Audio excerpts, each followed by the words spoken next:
Okay, who's doing the intro?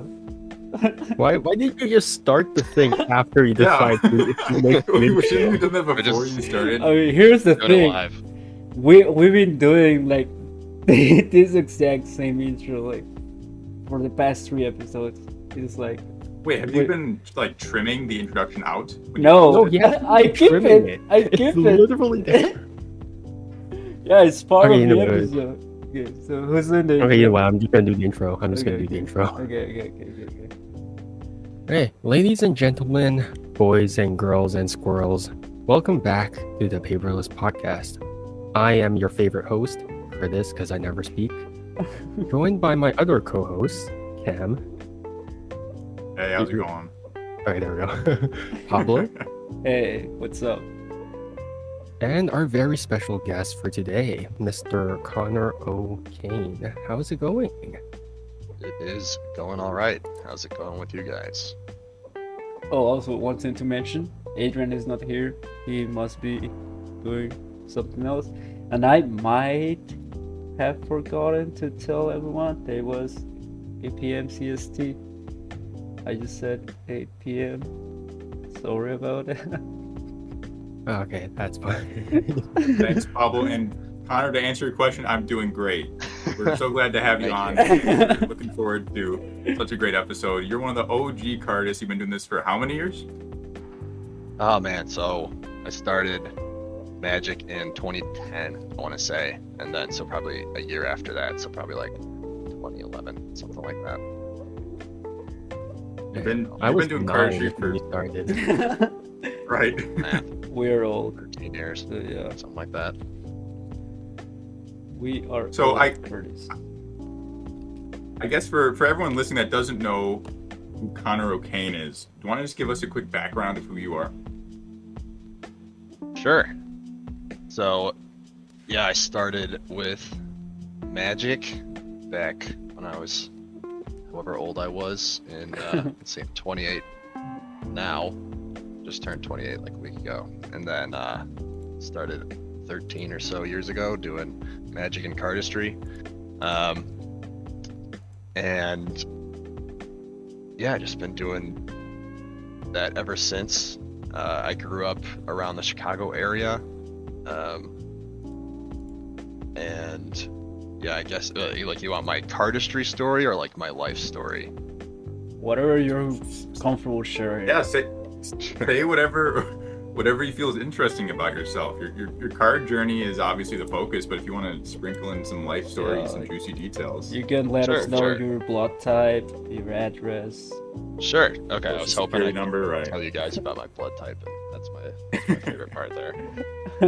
Yeah, but no, I grew up around the Chicago area, so a suburb of Chicago, and that is also where two good friends of mine, Max Galarce and Dom Corrado, also grew up, and those are two other cardists that some people also know as well, but we started as just friends before that, so I don't know, I met Dom when I was maybe like 10 or something like that, or 9 or something early on, and then Max not too long after that. And then we all kind of got into Magic and cardistry together. So it's usually that was sort of normal for us to become friends and then get into cardistry and Magic and then just keep doing all that together. But as we've learned from meeting people at the con, it's not exactly the norm. Cardists normally meet each other from doing cardistry. So that was a big part of growing up and doing cardistry and with them too. And then yeah, just kind of stuck with it. I was pretty steady doing cardistry since when I began up until now, but I'd say I probably stopped for a little while when I went to college. So I went to college at Miami of Ohio. I did a degree in biology there. I didn't do too much cardistry, honestly, then. I was just kind of Grinding college. just grinding college and Yeah. going to bars and stuff at night. So It's just not a lot living of life. artistry so- in there, just living life. But graduated from college in 2018 and then sort of got back into cardistry around then and started taking it a little more seriously around then. And then, then I started a brand called Square Up with Dom and Max as well. That was about a year and a half ago now. And that brings us to today. So on this he just paperless literally like took like a 4 years He break. went through the entire thing. so yeah, that's it. That's my life. Do He you, took- do you he sort of took- remember how you got into Magic and cardistry? Because it's not something that people wake up and you're like, yeah, I want to do card stuff, right? How did you sort of go into that? Yeah, I remember. So it was Magic first. I think a lot of people, at least people who've been doing cardistry, I think 10 plus years. I think all mostly started with Magic first, and I think that started from watching something like America's Got Talent or some kind of game show and seeing some magic trick on it. I don't remember anything specific, but I do remember being on vacation and thinking that the card tricks were really cool, and then I realized I didn't know how to do a bridge shuffle, so I was like, I'm gonna learn how to do a bridge shuffle, and that led me into like Magic YouTube stuff. And so yeah, there's a bunch of, I just started learning tutorials for Magic specifically on YouTube. I remember there was this guy MissMag822. Oh, I remember that Guys, guy. you guys remember him? I remember that guy. MissMag is the GOAT. He had all these contests all the time, and I think there was this false shuffle contest, and someone put this crazy entry where they did like a one-handed fan and then a charlier, and then popped a packet onto the fan and then flipped it off into the other hand, and I was like, that is the craziest thing I've ever seen. I don't even know if that's Magic, but I want to do whatever that guy is doing. I guess that's something. I guess from there, I don't know what I searched or whatever, but found cardistry through that. So some kind of like false shuffle, false cuts kind of stuff, and that led to the trilogy. A lot of other people, You started started with the trilogy. Yeah, that was probably. That's crazy. Yeah, that was probably the transition. Because I would say that Dom and I and Max bought the trilogy for the Magic, and then kind of stayed for the cardistry. Yeah. Yeah. That's crazy. Like, I have heard that a lot of people like say they started from the trilogy, but like for example, me, I didn't, because it was so expensive. It was really expensive back in the day. Yeah. So I didn't have any money to like buy it. So Yeah. for me, it's really crazy when someone says like, "Yeah, I started for a trilogy." It's like, "Oh my god, you must be rich." I mean, to be That fair, like got they us were some like three birthday people. gift or something. I mean, they were true people, so yeah, makes Yeah, they makes, could makes pull more together sense. their money and be like, yay. Yeah, makes more sense. Like I'm not gonna lie, I used to pirate a lot of stuff. But right now, I just buy things if like they are from friends and stuff. So I want to support my friends. Yeah, if not, It's I nice used that to a lot pirate. of cardistry is free now. Yeah, There's a pretty low barrier to entry. There's just tons of tutorials that are all free on YouTube, so that's Yeah, nice at least. that's people true. want to start. yeah. Back in the day, Yeah, it but- was harder to like find quality stuff that you could like learn from. Yeah, but now no one posts stuff. It's kind of hard to find like actual quality like tutorials for cardistry. I mean, except for like demos every now and then. But if you want like the actual good stuff, you have to like wait for it, or people just never learn, or people just never like post tutorials of it. You have to learn from slow motions now. So I don't know. Yeah. It's a different era. There's something different about having like a physical DVD that you paid for that's like really good quality. There's really good slow-mo and angles and instruction and everything. And I remember this with Paper Cuts too by Chris Hessness. Oh yeah. That DVD, it was like the trilogy and then Paper Cuts. It was like both of those. I mean, Dom and Max would just come over. We'd just pop in Paper Cuts, and that would like we would just watch that for like 8 hours straight and just like learning and practicing and all that stuff because they'd have all these, you know, background videos and like bonus content and stuff like Like that. bloopers and stuff. Yeah, I remember that. Yeah, so it's more of, it was like this whole experience that you could kind of get wrapped up in, which is, you know, it's definitely a contrast from like demos. Yeah. Also, I remember TR11 used to be like the goat when making card history DVDs, because like their tutorials were really good. I still have Solo by Michael James, and it surprises me how good like the tutorials are. He gives you like a overview of the move, slow motion, a verbal explanation, a follow along, and then like a standard performance that you can follow. So, and it's they like they made it worth buying, you know, paying the money to actually buy them. and it's like Nice. 12 moves. So just taking the time to film all that for all 12 moves, I mean, it's really good. Like in contrast to like most tutorials today, that is just basically like no sound, music background, just slow motion. I have done the same thing, so I'm not complaining.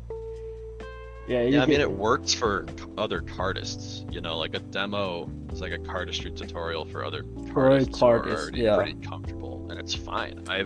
Personally, I have no problem with learning from a demo because that's what I would do anyways for moves that didn't have a tutorial. I would like slow them down, try to figure out what they're doing, and it worked okay. But for someone who's not super comfortable with the deck, or not very experienced, I imagine it's probably pretty frustrating to just learn from a slow demo.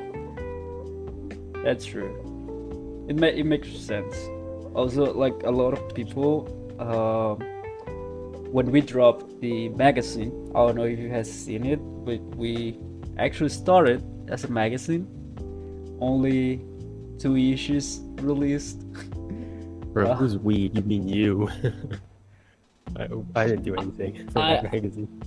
I think. Oh no, it was Brian and Aldo. True, that's true. Yeah, you were part of that near camp. It was like the OG Brian and Aldo that helped me with the magazine. We used to have like these tutorials, written tutorials with photos, and Aldo got a lot of complaints of people saying that it was too hard to follow the moves along in just photos and like verbal and written explanation. But like for me, it was really easy because like the language it was like, yeah, take a straddle grip, turn over counterclockwise, such and such, and you could see it on the photos, like everything that was just described. But I can find like how people found it like really hard to follow if they weren't like comfortable or experienced with basic cardistry. So it makes sense. That reminds me of, yeah, I could see that being tough, and that reminds me of, what was it, the Portland Con when Cardistry Touch released something about The notations? it's like a whole notation, or I never actually really looked at it. CGN. Like CGN. Oh my god. No one got into it. No. Well, I got into it. really, I learned all the notation. I even transcribed a couple moves. I have them on pieces of paper.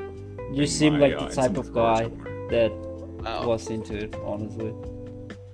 Oh yeah, that's just the way my brain works. I don't really interests me. Yeah. I think being able to have a cardistry book where like each page could be a different move in like a concise way without the need for illustrations. There's something about that for me makes me very happy.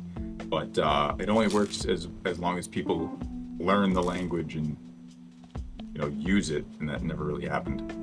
Like the thing is that cardistry is meant to be fun. Like cardistry itself is a hobby. So imagine telling people you need to learn an entire new language in order to do cardistry. It's like, come on, we just wanna shuffle cards and look cool. Well, we shuffle cards. Cam had fun. I mean, okay, you have like I had a lot of fun. I don't know. I don't think I've ever had more fun learning moves. you have when they dropped psychos like him that enjoy. There was an example post on it. It's like, hey, what move is this? Can you guess? And I'm like doing it in my hands. I'm like, oh my gosh, it's the worm. This is so great. I'm having so much fun. Meanwhile, everyone else was just like suffering. Oh man, speaking of Cardistry Touch, their website closed down. Yeah, They're gone. they're like gone. their domain is gone. Yeah, right? it's expired. Yeah. Yeah. I think they've gone under, man. Yeah. They pulled a Frankie, imagine? Nah. I don't think so, but they just move on. That's the most. Like Islas focusing on music more. Yeah. Is I forgot the name. Mayo Nara. Also, I'm guessing Dubois is just focused on like filming, like actual like cinema, artistic cinema and stuff. And Dimitri must be doing something else. Okay, anyways, to get back on topic. Yeah. Okay, so talking about failing businesses and scams, Conor, you Okay. and Dom and Max actually started up your own brand called Square Up. What was your initial vision for the project, and where do you see it going in the future? For that lovely transition. Of course. So we started it. I know when we started it, we had been talking about starting a brand for a long time. We almost started it a lot earlier than we did, but then we just didn't. That's a whole another story. But I think when we started off, we were just like, okay, we've been doing, cardistry 10 plus years. There's all these brands. We gotta have our own brand. And we put time and effort into, just like a general vibe or aesthetic that we kind of wanted to go for. But I think a lot of it up front, at least for me, I can't speak for the other two, I guess, but for me, it was a lot of just like, if I never started a cardistry brand, I'd be like disappointed in myself. So we got that running, released a deck, released a video, and then we got to the point like, okay, what are we actually doing here? What is the actual, what are we going for? How can we sort of differentiate ourselves? There's clearly, not clearly, but somewhat saturated market of cardistry brands out there. Certainly a saturated market of cardistry decks being released out there. So it's like, okay, if we want to take this thing seriously, how can we kind of differentiate ourselves here? So I think we kind of saw the saturation of the market, and we're like, all right, let's maybe hold up on pumping out decks. First of all, it's expensive to do that. Second of all, I don't think we want it to be a brand that just kind of pumps out decks without giving back to the community. So Shout I out think we sort of Fontaine. turned. So I think we kind of, I mean, there's a lot of examples like that, but I think our focus turned to, okay, what can we sort of give to the community, and also what maybe does the community want or need? So we sort of split cardistry into sort of different groups based on the social media or the platform that they're on. So there's the whole Instagram platform, which is seems to be where like the main bunch of cardists are right now. We sort of moved over from YouTube, and then there's YouTube, and then there's TikTok and maybe Reddit also. I think we kind of noticed that there's different sort of communities on each of those, and it seems that YouTube right now, my guess is that YouTube is mostly sort of beginner cardists, or at least they're, if someone was interested in learning cardistry, they'd go to YouTube and search for how to learn cardistry. So we kind of focused on, okay, maybe, you know, what's missing in the community over there on YouTube, and we came up with just these talk videos. So we started posting videos where we just kind of talk about cardistry and kind of give tips for beginners, mostly focused towards beginners, but just talking about here's some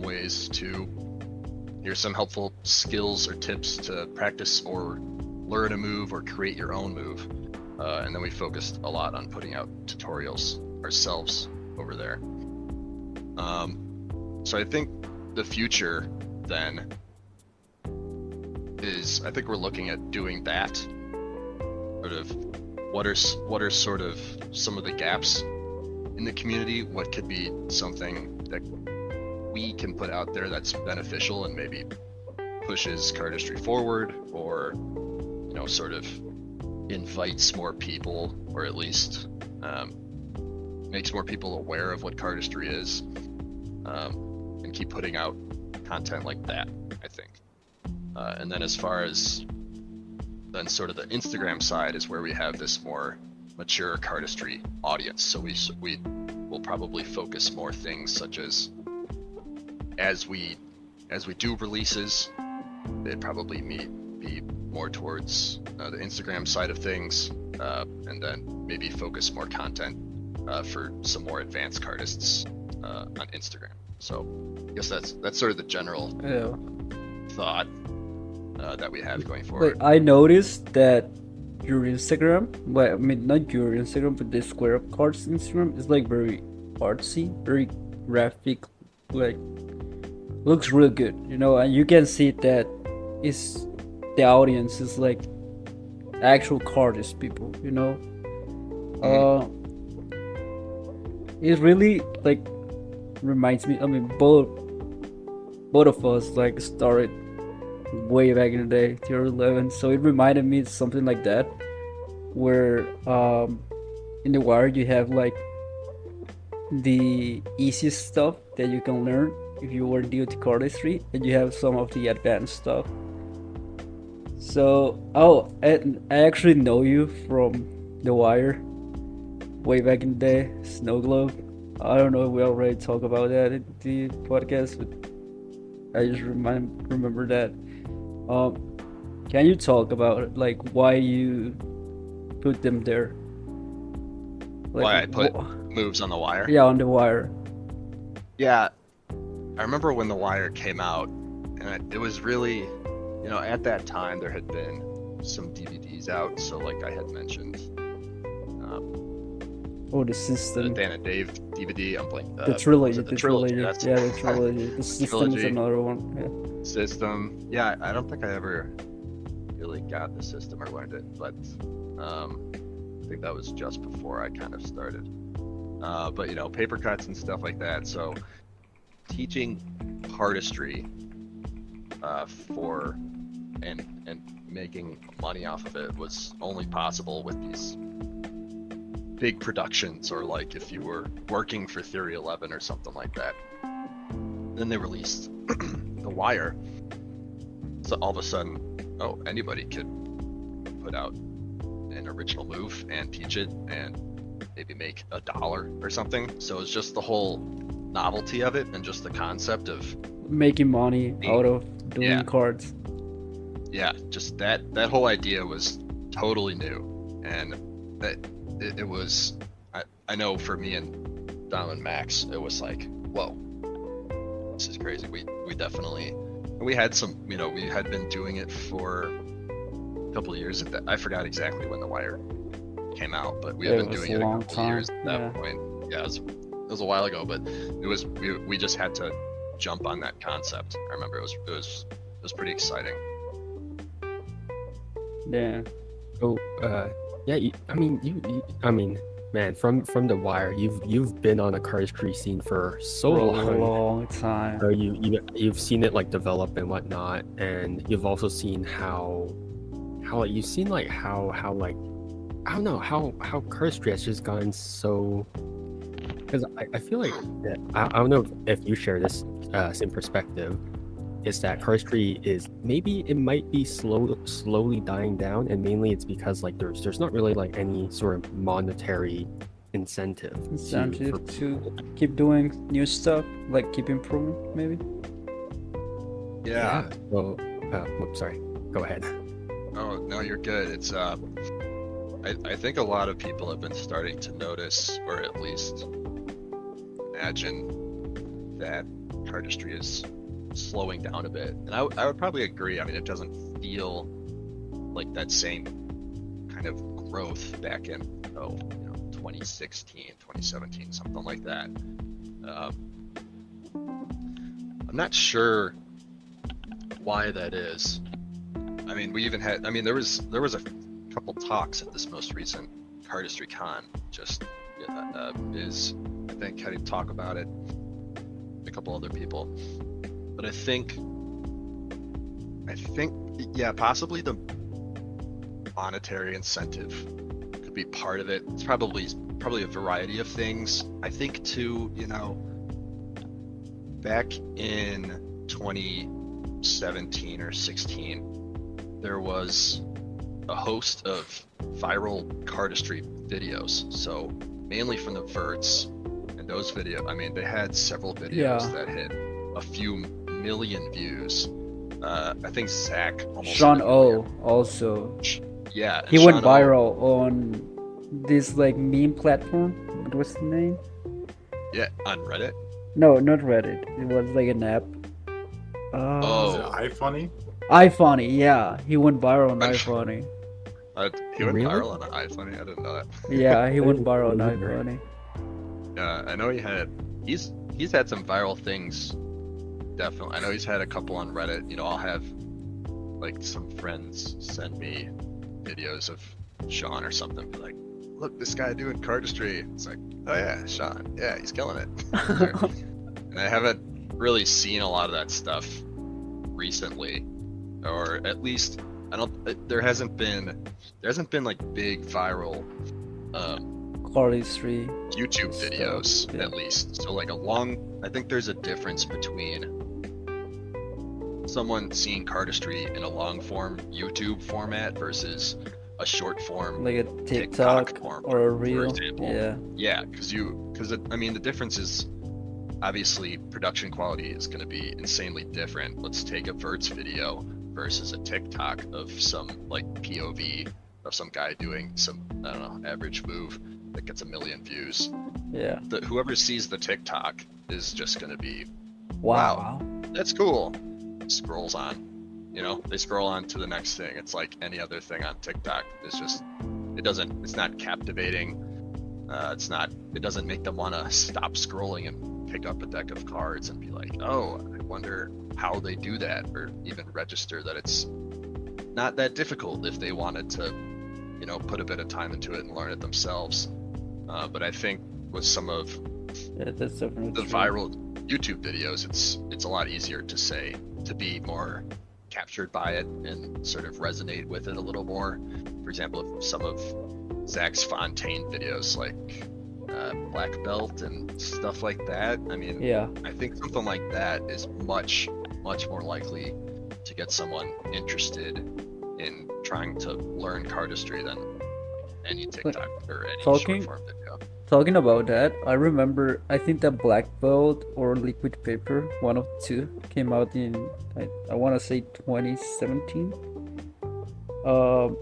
I was in high school, and this one friend, he was a DJ back in the day, he came up to me, he knew I did cardistry, he was like, so I saw this video, I think it was the first of Virtuoso, I think he told me, because I was carrying a Summer Season 14 on my hands, And it was a similar attack like that.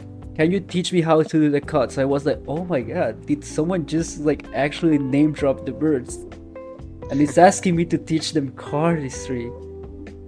This is insane. That happened to me like 2 or 3 times. And it was just insane for me, like how viral something like just all of a sudden exploded. And random ass people in my school were like, can you teach me how to do that? And keep in mind that this wasn't in like the US, that it will make a lot more sense. It was in Mexico. So it's like a completely different like side of YouTube that he got into.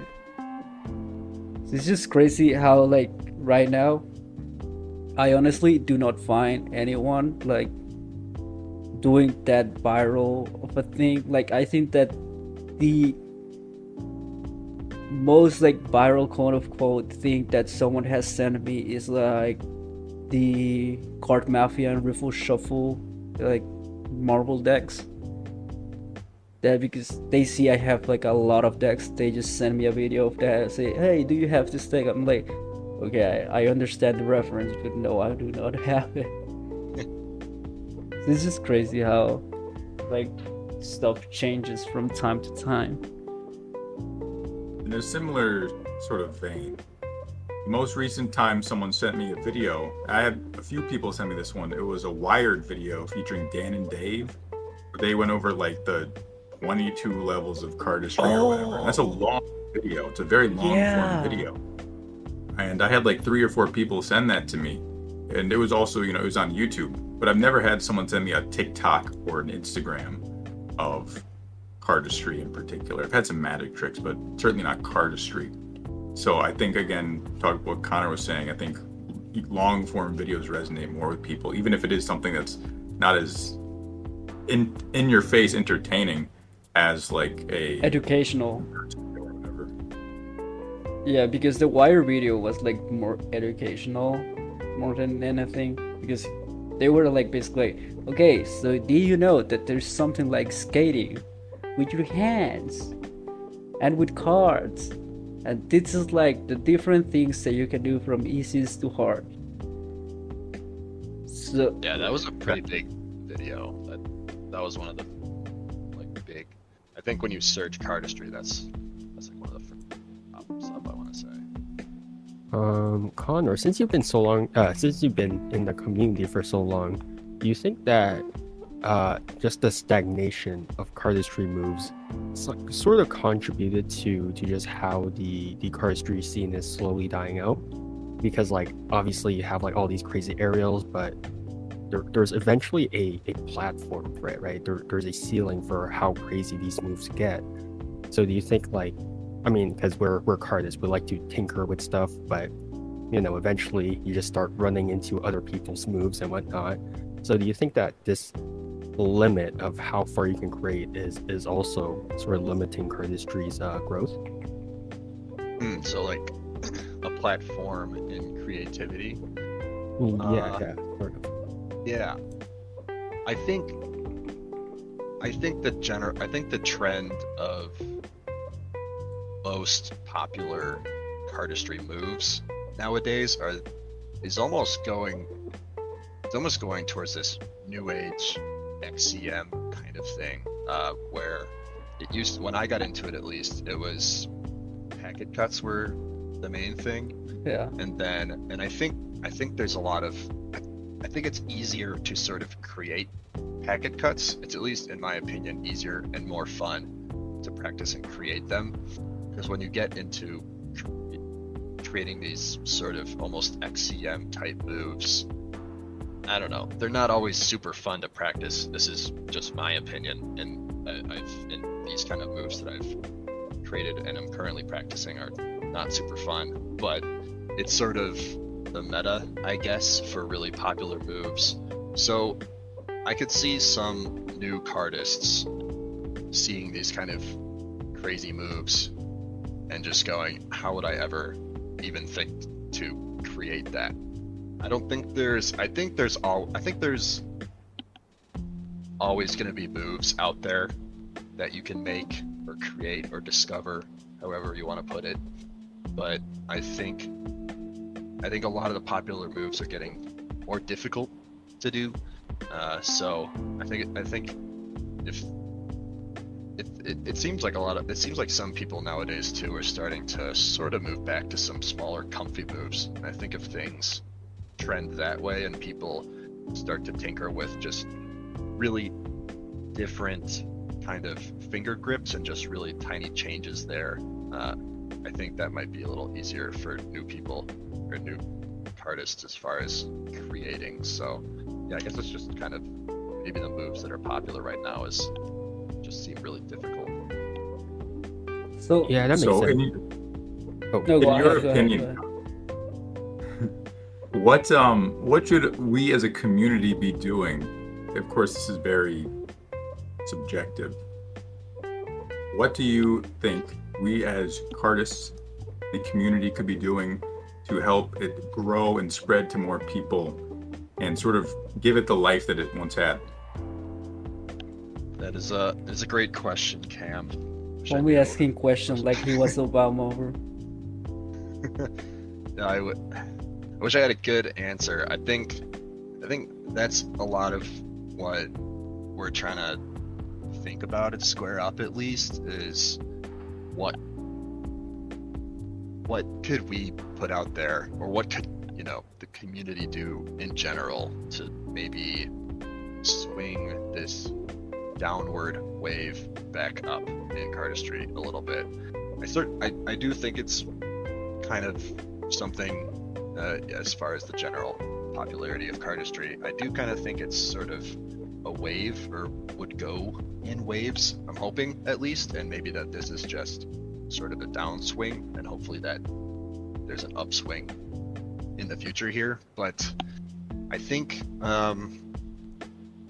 just making, something that just in the past week or so that we've been doing with Square Up is just on the YouTube Shorts side. We've been putting out these just 60-second cardistry tutorials where it's just this really simple move, just like a combo. It doesn't even have to be a specific move.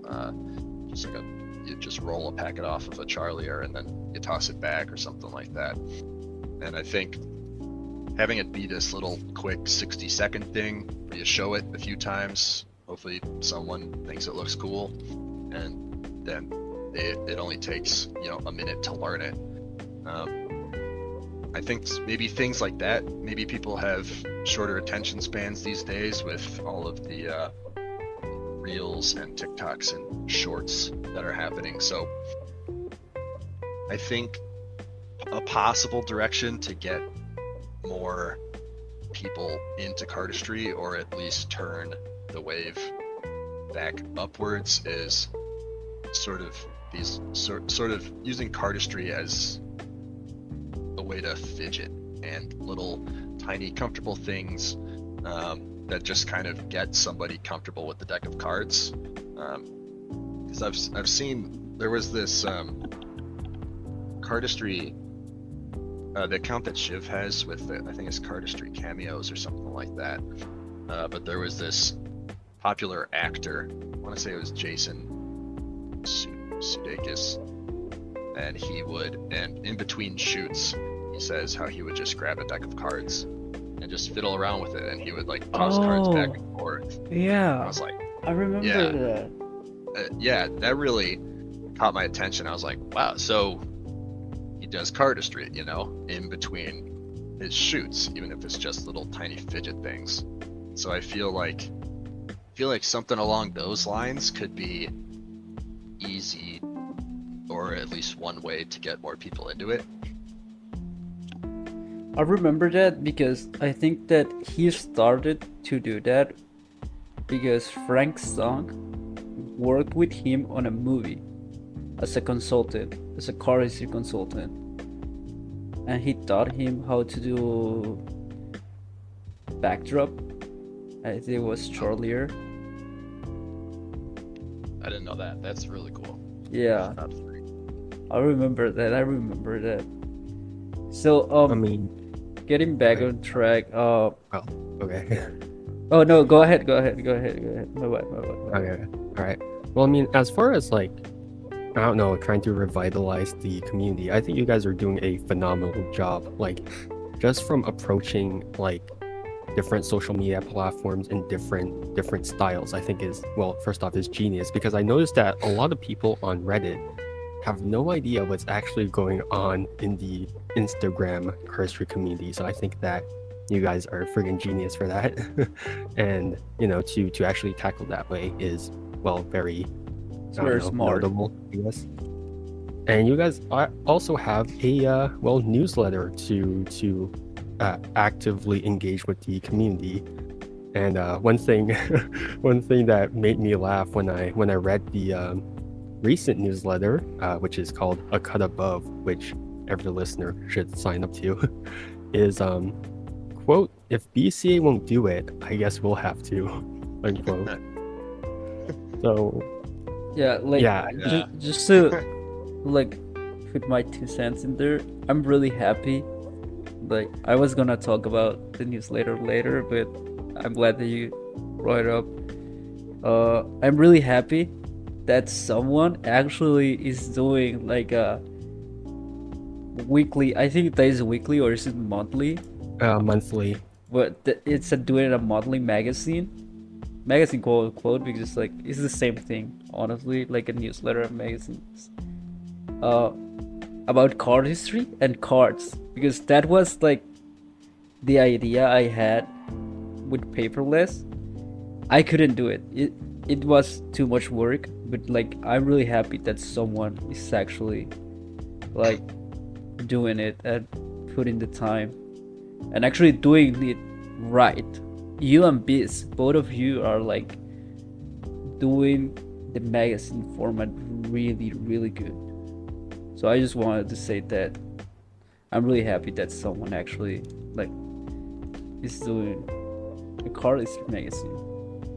Yeah, and you guys are actively engaging with the community too. You guys are recognizing people who are, well, constantly developing moves. Like just this December newsletter, you guys had like moves of the month.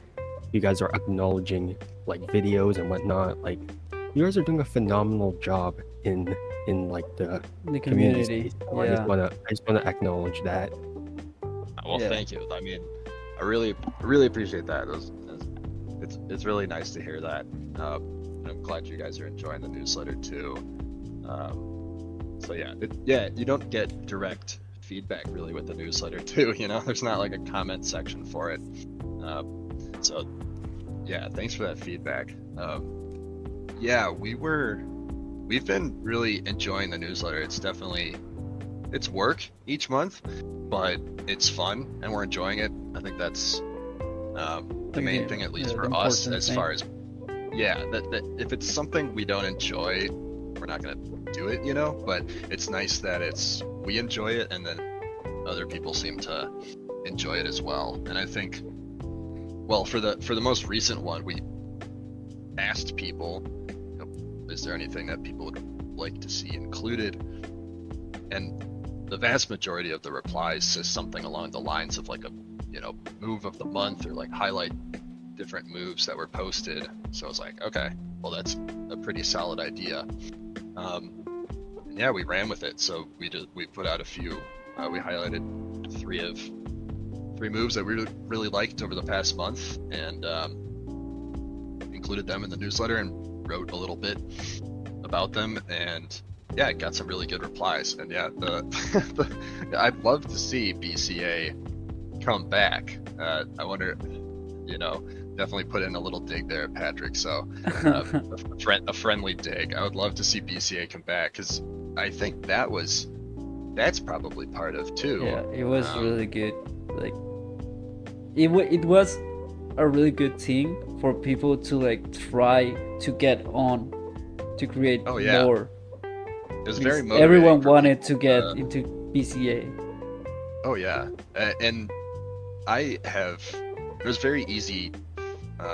Even non-cardists were following that too. I mean, I had a bunch of friends in college who didn't do cardistry, but they were all following the account, because it was the best of the best cardistry that was coming out. So if it's something that even non-cardists enjoy, clearly it's going to be something that cardists enjoy as well. So it would be nice to see that come back. I think that I know he sort of teased at coming back and posted a couple moves, I think. But it would be nice to see a full-fledged revival of the account, because that was definitely a big motivator for people to create and post. So I have a really quick question. Are you doing the move of the month every month right now? I think that's the plan. Yeah. Well, was it just like one-time thing? It seemed to get good feedback. So, and I think people Alright, enjoy it. so I want to do this. I want to do Yeah. this. Whoever gets like the #1 move on this next newsletter, let me know, and I will send them a free deck. Okay. Yeah. Well, so we would vote for what we think is the best, or is this like how is this best? We can do like people, like the audience will choose like the best move. I think Audience chooses? that's fair. Okay. They will get a free deck of Misbrewed from me. Well, there you go. Look at that. Yeah. Yeah, I mean, I like the idea of like some friendly competition and people sort of voting a little bit on moves, or at least giving some critical feedback on moves. And I know that could get a little contentious, but I think that's a good idea, though. All right, we have a deal. So, every episode, Pablo tries to work in some way to give people free stuff, either if it's at his expense or someone else's. Oftentimes, it's at someone else's expense. This time is his. last time was Cam giving away a deck for free for the first person that asked for a free deck. To be fair, For that the was first person that asked. Yeah, for the first person that asked, no one has claimed it yet. No one has claimed it still yet. up for I grabs. claimed it. He didn't give it to me. Can I have it? You want it, Connor? Next Midwest meetup. Perfect. Yeah. I'll give it to you. But because no one has listened, I'll get you one, Connor. But because no one has actually listened to this podcast. Pablo, how many people listen to this? Don't answer that question. Okay, Cameron. Anyways, speaking of the Midwest Jam, you guys actively like organize jams. Was that always planned, or is that just like, oh yeah, let's just we jam together, all three of us, let's just invite other people with us, might as well, right? Or like, was that always planned? Yeah, that was so we did the most recent Midwest meetup was a few months ago, and we had one about a year before that as well. And I don't know when we thought of the idea to really get that going, but meetups and jams were always a huge part of me, Dom, and Max doing cardistry, because we lived just a few minutes away from Frankie Morales and Kevin Malone, who were two big cardists back in the day as well, and we would just meet up and jam fairly often. So I think that was one of the biggest things that kept me going in cardistry, and one of the biggest inspirations is meeting up with other cardists, sharing your moves, talking about cardistry this, cardistry that. And so I think there hasn't really been a big meetup culture or a presence of a big brand or anything in Chicago. There's a few, there's Fontaine's got LA, there's Europe, there's European brands. So we were like, okay, what if maybe we can make this, Chicago's a big city. I'm sure there's other cardists around here. So we just kind of reached out via our Instagram for the first meetup, and we're like, I don't even know if we had a venue planned yet, but we just kind of said if anybody wants to meet up. And maybe we put out like a feeler, like a story that asked if people would be willing to meet up, and then we got some good responses, and then we put it out as an actual poster and like an actual jam and a place to meet up for people.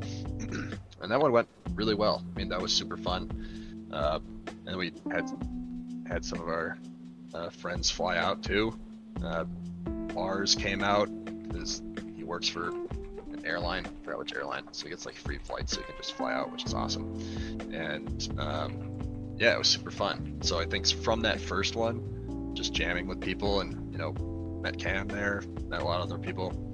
We were like, yeah, this has to be a thing that we continue going forward. And so we wanted to do one sooner, but it took a little while, and we got another one going, which was the one that we did a few months ago, and that was really fun as well. And we definitely plan to keep doing them going forward. I mean, I think face to face with other cardists is the best part of cardistry, I would say. You know, Cardistry Con itself is like the best weekend of the year every year. So if we can have little mini meetups with a bunch of people in your hometown that you don't have to fly 8 hours to, then that would be awesome. So we definitely plan to keep doing those in the future, and maybe try to even get them bigger and bigger as well. I thoroughly enjoyed the jams I went to. You guys did a great job hosting them. And whenever I spoke to anyone that has been either to the con or to jams, most people say that if they're ever feeling like they're in a cardistry rut, or it's kind of, they're not putting as much energy into it as they usually do, when they leave a jam, they're like reinvigorated. They're inspired again, and they're looking forward to making more moves, learning more, and posting them. So at least on an individual basis, it's very good for cardists just to get together and hang out and socialize. With people that think alike and have like the same sense of like what they like. Absolutely. Yeah, Because I totally agree. Every time that I go to a cardistry con or a meetup or something, that's the most inspiring to me, and I always come away from it just hyped up, trying to make 50 moves the next day, you know. So yeah, I definitely agree with that. It's awesome. yeah, like same thing happened to me when I like hang out with artsy friends, you know, like I just have a block, I don't know what to do, I just go hang out with a few friends, we talk about art stuff. I always talk about playing cards because they know me as the guy that works designing cards. I just come to my home, I feel like very inspired and motivated to like do something else. So I feel that that's the same when people go to a jam. Yeah, wasn't one of the cardistry cons supposed to be in Mexico, or going to be in Mexico? Yeah, we don't talk about. No, just kidding. Yeah, like yeah, we Forgot what in happened. 2022, 2023, I think. We had the Cardistry Con Mexico. It was organized by Mano Santa, but COVID fucked us up. Oh, Yeah, we actually got the con online with, I think it was Meet or Zoom. It sucked. Like I did not like it at all. I wanted to actually go and hang out with people that I knew from the internet, and I was gonna meet for the first time in Mexico. I was like really excited, and everything went to shit. But yeah, we actually have like a new con in a few months, so I'm pretty excited for that. oh, nice.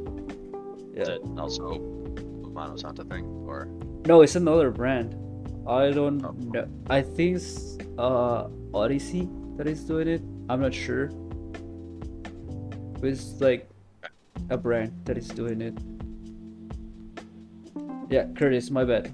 What were you Oh, on? yeah, it's fine.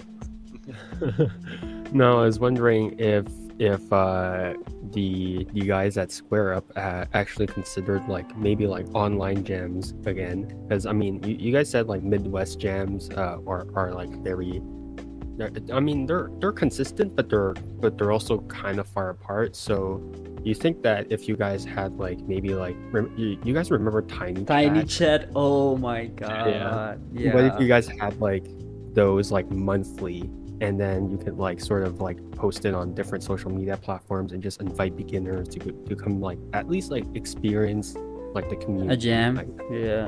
An online jam. Yeah, it's an interesting thought. On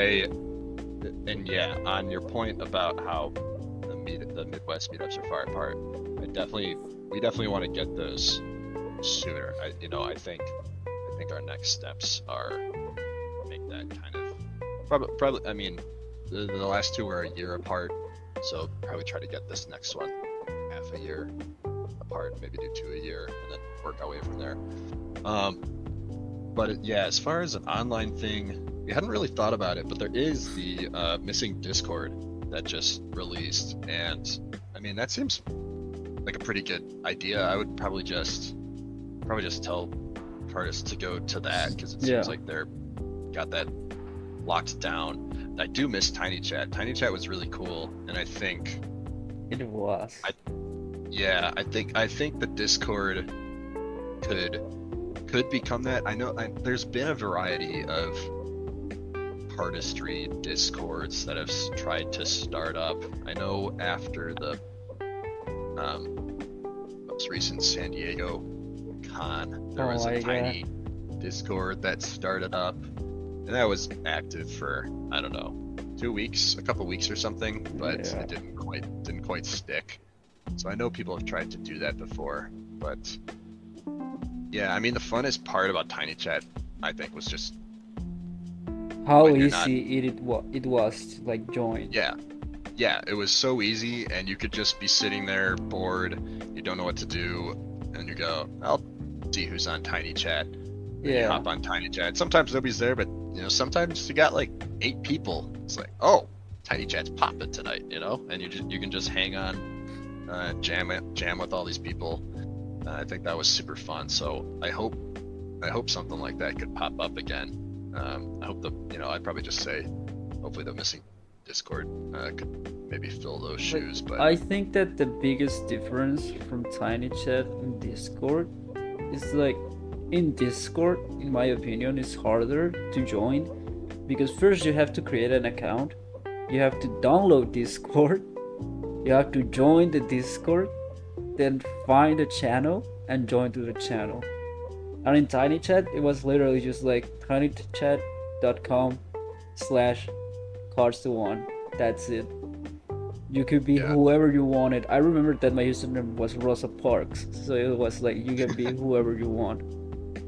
Yeah, there was a lot more friction going onto a Discord link, especially for people who aren't familiar with Discord too. But yeah, Tiny Chat's just copy and paste the link into your browser, and then you're there. Yeah, so, you were there. Yeah, that was nice. So that sounds like a very common theme. Talk is about sort of the ease of sort of man, I had a great word for this. The making cardistry content easily accessible and digestible by people, and sort of lowering any difficulty of starting cardistry, making it seem very non-threatening, are all good ways to get the community active and grow it. Like you're talking about how Square Up, you're doing tutorials that are like 60 seconds long, and you can learn them in 30.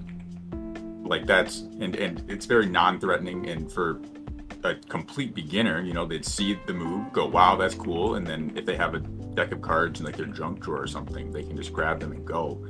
It's not some threatening thing, as you were talking with like very difficult grips and crazy stuff. With BCA, it's all cardistry content in one centralized source, like all the best moves. You don't need to follow a whole bunch of cardists and keep up with it. That way, it's all very easily digestible into one centralized source. And just like with Tiny Chat, it was very easy that's probably why it was so active. But when you go Discord, it's a little bit, the barrier to entry is a bit higher.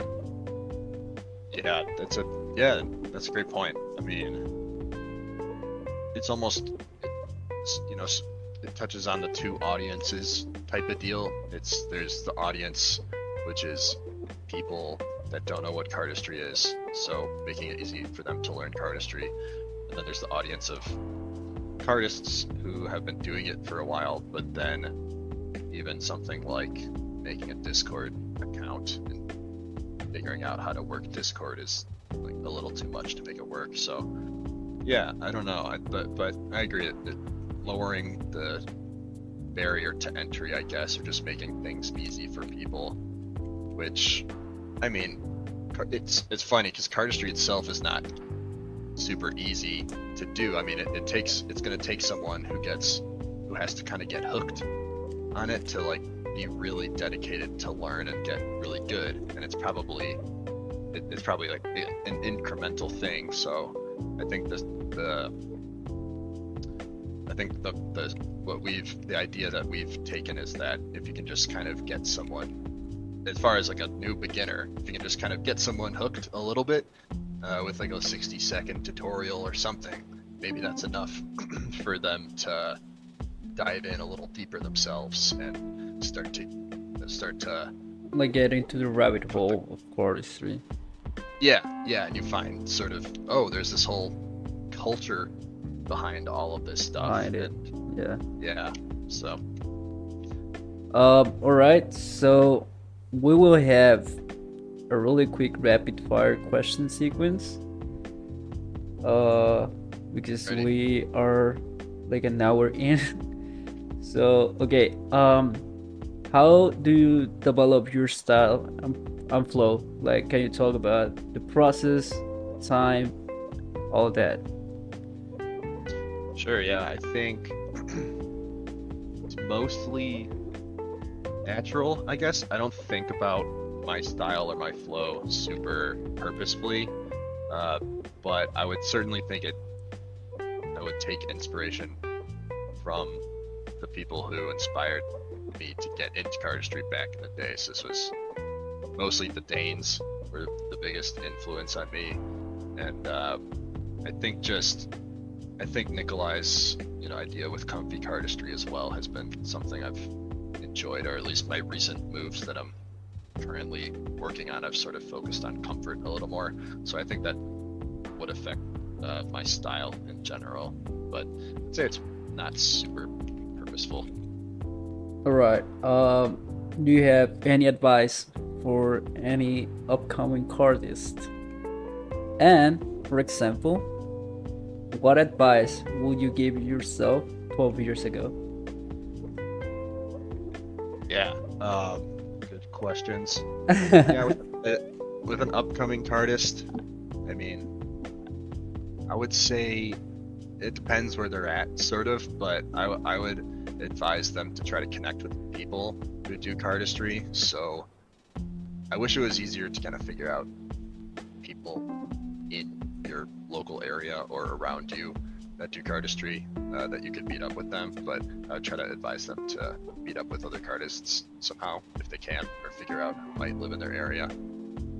And then for myself, I probably would have said start my brand earlier. It took too long for that, Yeah. but we're here, so. I feel you.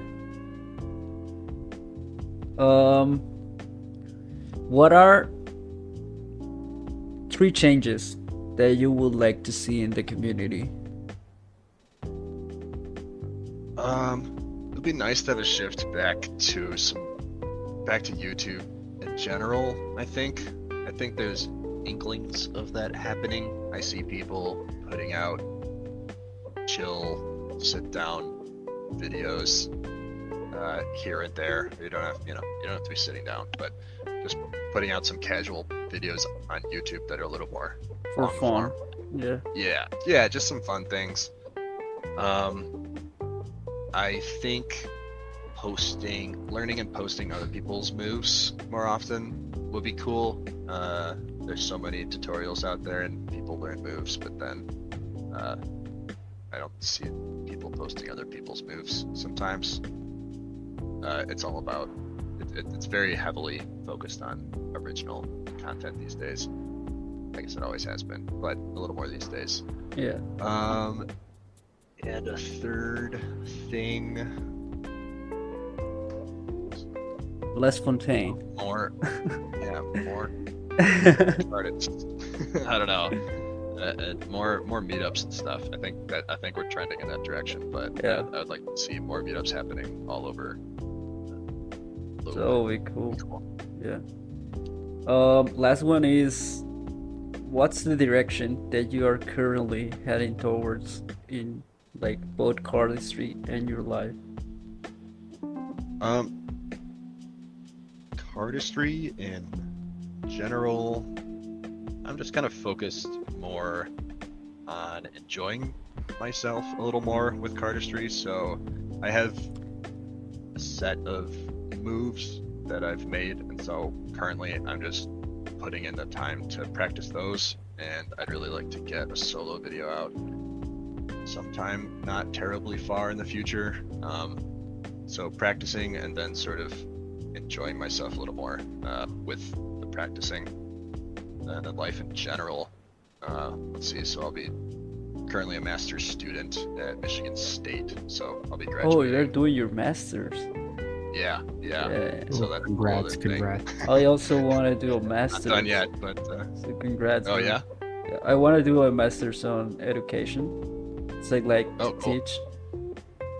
Do it. Yeah, I want Yeah. to. I really want to. Yeah, it was funny. I started my master's here, and then Jack J Trey was he actually also goes to Michigan State, which is pretty crazy. So that was fun. We got to meet up. But yeah, so I'll be finishing that up in maybe the summer or so, and then moving back Yeah. to Chicago. So I don't actually live around Chicago, but I'd like to get back there soon. Congrats, bro. Like, I know it's not finished yet, but congrats. Like, Well, thank you. all right. Anyone has any last words that they want to share? No I one. think, yeah, Okay. now, Connor, if you got anything you want to say, any ideas that you didn't get to communicate during this thing, if you want to plug your social, plug your brand, why don't you give us the last message here? Yeah, the stage is yours. For those like 10 people listening to this. This was the one this is the episode that's gonna go viral, and it's gonna hit 1 million views, and Hopefully. everyone's gonna start doing cardistry because of this. So God's plan. Manifesting it, I love it. manifest.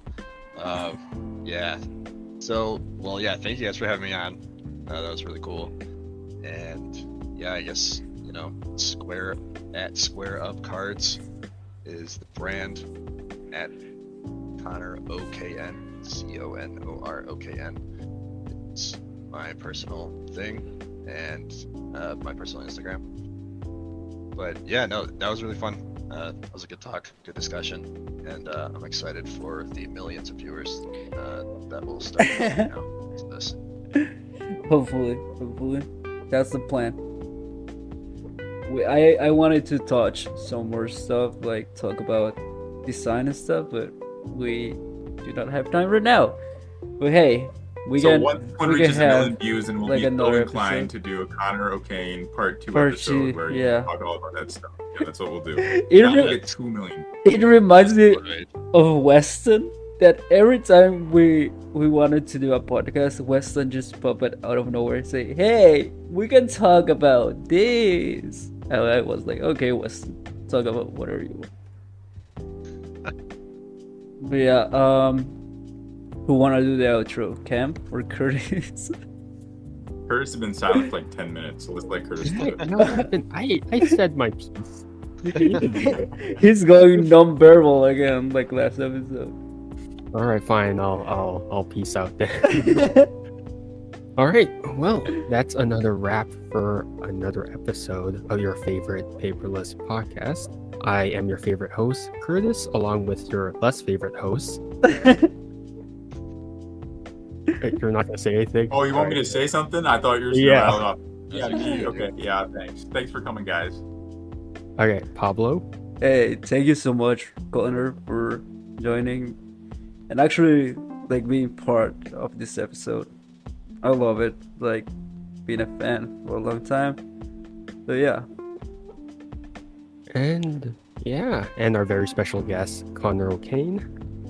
Yeah, thank you guys. That was fun. I'd be down for another one, even if we get slightly less than 1 million.